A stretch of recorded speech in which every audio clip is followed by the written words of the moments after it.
Hey everybody, Kimberly here, and you've probably heard just a little bit of hubbub about globetrotting. What is it? What does it offer? Yes, all of this stuff that you see on the table, it comes with these 3D wet erase globes. It's all in this box, this really cool suitcase luggage box. I'm going to tell you what's so cool about this and maybe some things that you got to know before you buy.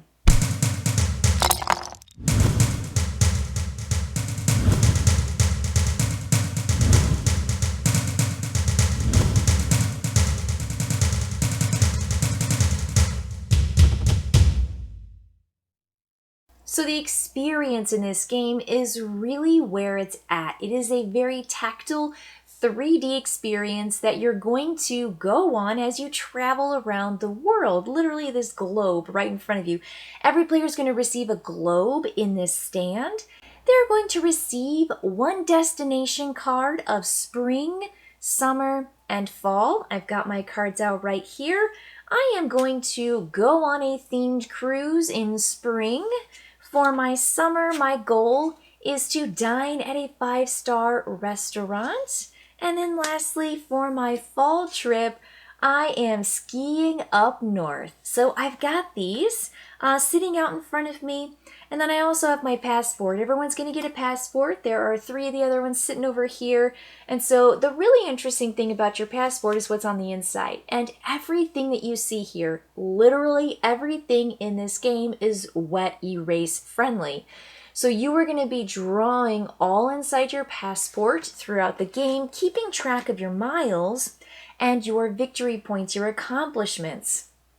You also are going to have a festival tile or a travel companion tile based on the amount of players. So 3 or more players, you put this between you and the player to your right and another one between you and the player to your left.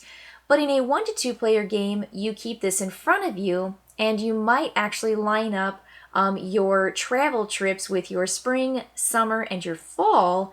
And so I'm going to keep it on that side.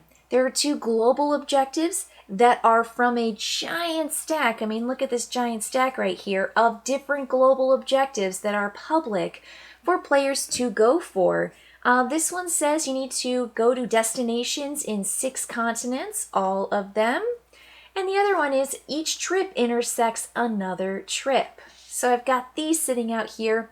And if you want to play with the cool credit card limited edition travel rewards cards, look at those little credit cards, you can deal 2 to every player and let them pick one. And I'll show you those bonuses at the end because they're really, really cool. I like them a lot. So then after that, all you need to do is take this giant stack of destinations. These are all the different places that show up on your globe. You're going to shuffle these together and you're going to deal out 3. One right here with your spring token. You'll see that spring token. Then you're going to put one right here underneath your summer token. And then you're going to put another one underneath that fall token. And then the last part of setup is taking your wet erase marker and then drawing the symbol of the season around those cities. So I'm going to draw this clover leaf around Samoa. How do I find Samoa? Super easy. They've got some great iconography here. They have colors, but they also have the picture of the place where it is, and they also have L2. All you need to do is look for L2 on your globe. And you'll see here, it has letters across the top, so I'm going to look at L. Look down, there's Samoa right there in L2. Super, super easy. So I am going to you can turn your globe around any way you want. And you're just going to simply draw, I'm going to go 1, 2, 3, 4. Clover leaf. Perfect. That's my clover leaf, that's Samoa, that's where my spring trip begins, and that's where everyone's spring trip begins. Next, I'm going to look at Chicago, and I'm going to look for C2. I'm just going to go around to C. There's Chicago right there. Sorry, C1. I misspoke because it's in the top. There is a 1 section is like the top part, the middle section is 2, and then 3 is at the bottom. So I've got Chicago here, and I'm going to draw a sun around Chicago. Sun, sun, sun, sun, sun, sun. That's an oblong sun, but that's okay. That's what it feels like drawing on a curved surface. It's actually really, really goofy for your brain. And then lastly, J1. So I'm going to look for J1. I'm going to come back around here and I see Gugong, and I'm going to draw that kind of leaf symbol around it. So I've got here, here. There's my leaf around Gugong. Now I am totally set up and ready to start. So anybody at the table can simply just turn over 3 cards on top of those 3 cards that are already there. So now I've got Matamata, New Zealand, San Juan, Puerto Rico, and Denali, USA. So now the trick is, let's look at our passport. There are 9 of these money spots because there are 9 rounds in the game. We just turned over the cards for the first round. And so what you're going to do is write how much money you spend taking a leg of one of your 3 trips. And you can pick any trip you want. It doesn't have to be to your spring trip first. It could be to your fall trip. And you are simply going to leave from the location you identified in setup. So if I want to extend my ski trip up north, I want to visit 3 destinations in row 1. That's what my goal is, and I'll earn 3 points at the end of the game if I can stay up north. Let me see. I've got fall. We began up north. Remember that? So if I continue staying up here going to D1 or L1, that keeps me up for my trip. That's actually really, really good for me. And I think I might just do that. Now, which one am I going to pick though? Do I want to go to Denali or do I want to go to San Juan? Which one's closer? Which one's going to cost me less money? Oh, Denali looks so good. San Juan is halfway across the globe. Do you see that? And the other thing that makes me want to go to Denali is because in a 1 to 2 player game, if you match your trip leg with the card under the matching leg you just took, so if I extend my fall trip with this card, I'm going to get a +1. Yay! That's exciting. If I'd picked this trip to extend my fall trip, which I could, I wouldn't get the bonus because you only get the bonus if you extend your summer trip there. So I'm going to do this. Now here's how you work it. You look at this starting position and you're going to put your beginning city. I'm going to turn this sideways so you can kind of see from the top-down view. You're going to put Gugong right there on the arrows, and you're going to turn it to where Denali is a straight line. And you're going to use your marker, and you're going to go whoop, and you're going to draw a line. Look at that. Look at that straight line. Gugong, center of the bullseye to the center of the bullseye. And then they just say, put a little arrow going, I'm headed that direction. And that's all you're going to do. Now, the other thing you're going to do is see how long was my journey. And my journey took me into the 2 section. So it took me $2 to get there. It was not a $1 trip. It was a $2 trip. So I take this and I go $2 in that space. I'm going to close I don't want anyone to see my passport. You can even stand your passports up like this so you can see it, but then nobody else can. But then you're going to write that into your passport. And remember that because I did this, I'm going to check that off because I matched a fall with a fall location. And that was just kind of the luck. But I am working my way up to I just need 1 more ski up north and I can have my fall goal. And that's fantastic. And I have 1 goal for every single location or every single trip that I have. So summer, spring, and then my fall.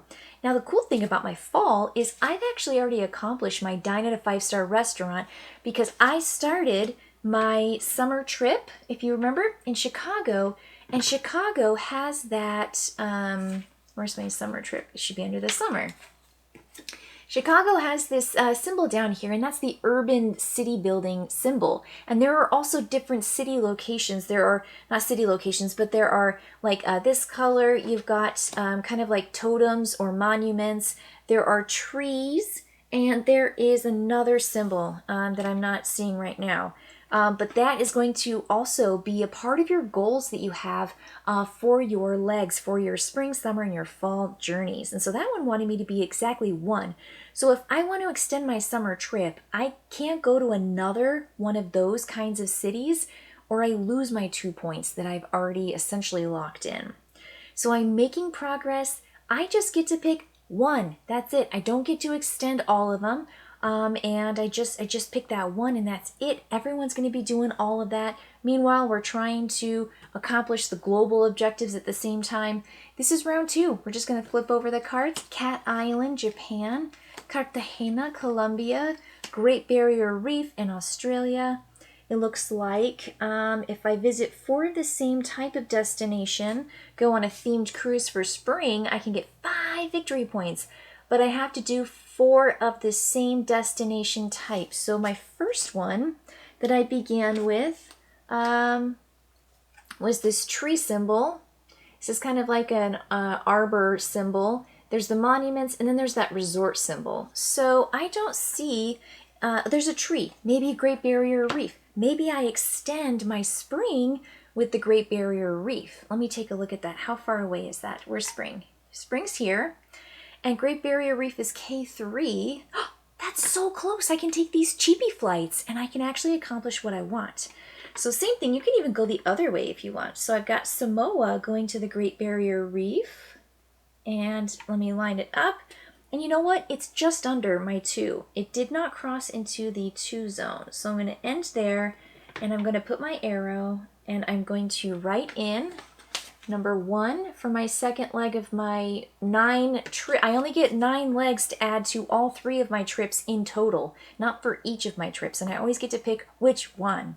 Now, because I went to Cat Island from, not Great Cat Island, I went to Great Barrier Reef from Samoa. That is not this spring symbol, so I don't get the bonus on my festival, right? You see how that works? And I've done purple, I've done orange, and I've done red, but I haven't done green, yellow, or blue for my destinations in 6 continents. And I definitely haven't crossed the lines yet for this one. Now, the cool thing about the public or global objectives is that the first person to do it gets 6 points. Everyone else who does it after that gets 4. So you still get points, but you don't get the bigger point. And so there's a little bit of a race feature that goes along with that.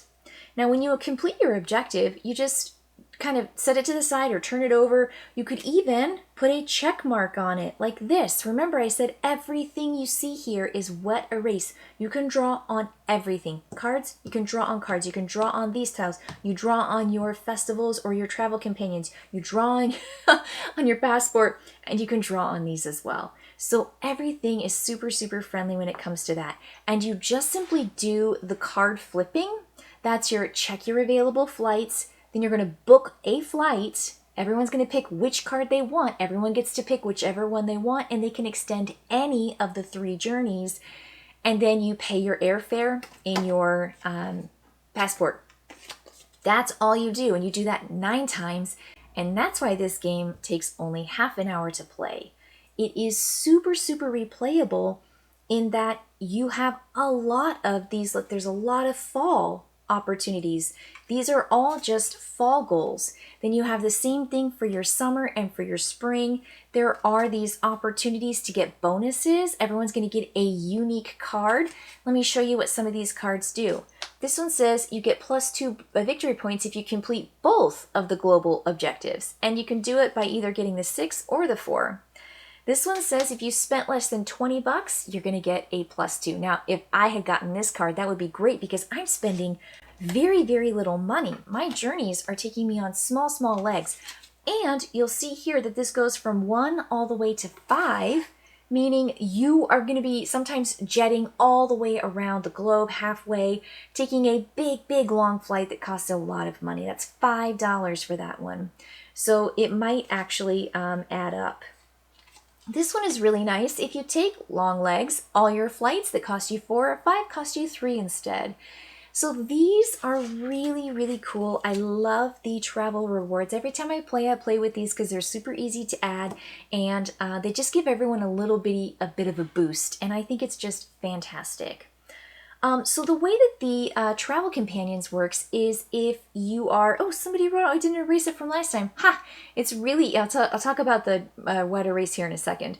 But what you do is if you and the person to your left or right, whenever you're looking at your assessment and you pick the same journey, you pick the same city or location, you're going to write a mark in here and get a point for that. And so you have the opportunity to get 6 points total, 3 from this player and 3 from this player between the two of you, much like you have the opportunity to get 6 bonus points here with festivals, just 2 in fall, 2 in summer, and 2 in spring.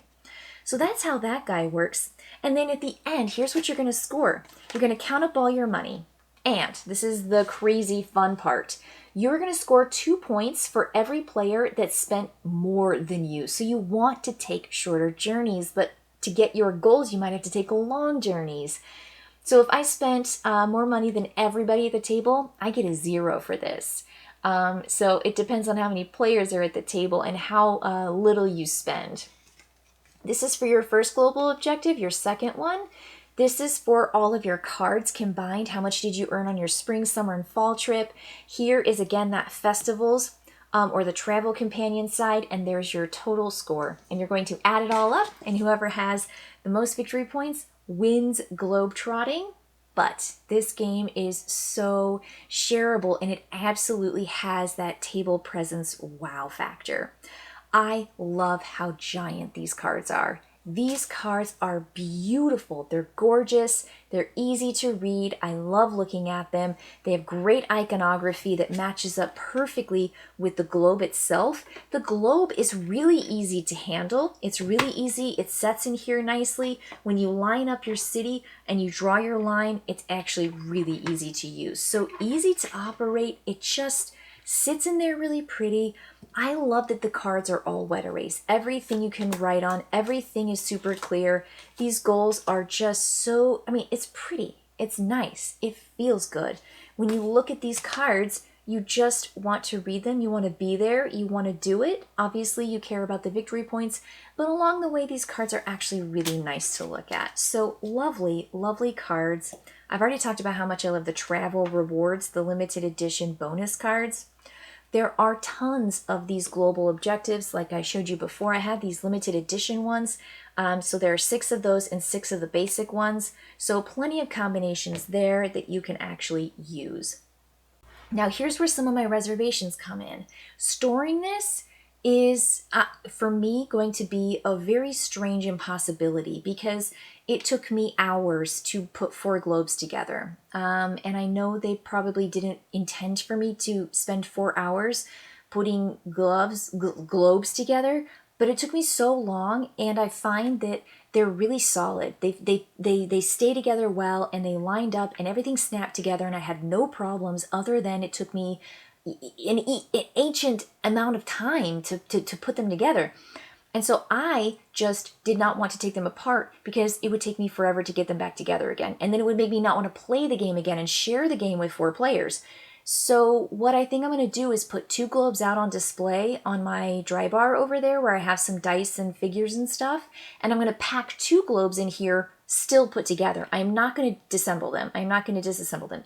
There's no way. Now I could take these apart pretty easy. The stands are pretty easy to put back together. But I will not be disassembling this. And if I do, it means I'm never playing the game again because it was so hard to get together. And the other thing I want you to know ahead of time, because everything is wet erase, you're going to be spending a lot of time at the end of the game with a wet paper towel smearing around all of this ink. And it comes off great. Now, I'm not talking about residue. I'm not talking about it marring the game. It actually works well. Everything cleans up nicely, but it takes a while. And you might find remnants from previous games like I just did. When I turned this over, I found that I had some 1s left there from last time. So you might find that, and it's just really laborious. And everyone's sitting there with wet erase markers, and you're all going, and you're doing this. So there's a little bit of this game is so short, and it's so easy to just get out, play. But then afterwards, you're all sitting around cleaning up, and that's never fun. So the cleaning up with the wet erase is a little messy and tedious at the end, especially when you just want to be done. And storing this is not a thing. And so I'm not going to store it the way that they told me to, which is breaking the pieces in half and then nestling them inside of each other. It's just not going to happen.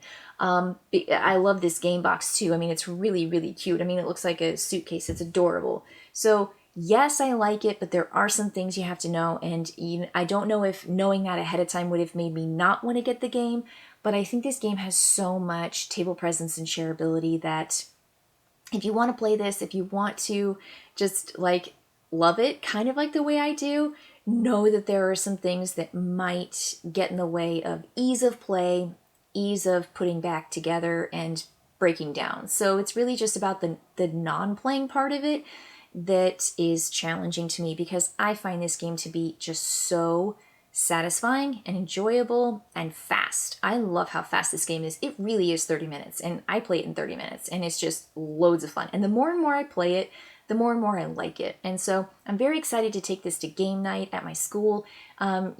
School is starting again, our academic school year is getting into session, and I cannot wait to share this with my colleagues. So it will definitely be one of those kind of wow games that I think they might enjoy.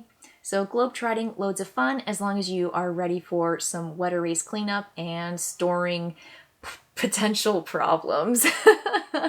All right, everybody. That was my take on Globetrotting, a Kickstarter game I backed that I'm really excited I backed. All right, I'll see you next time.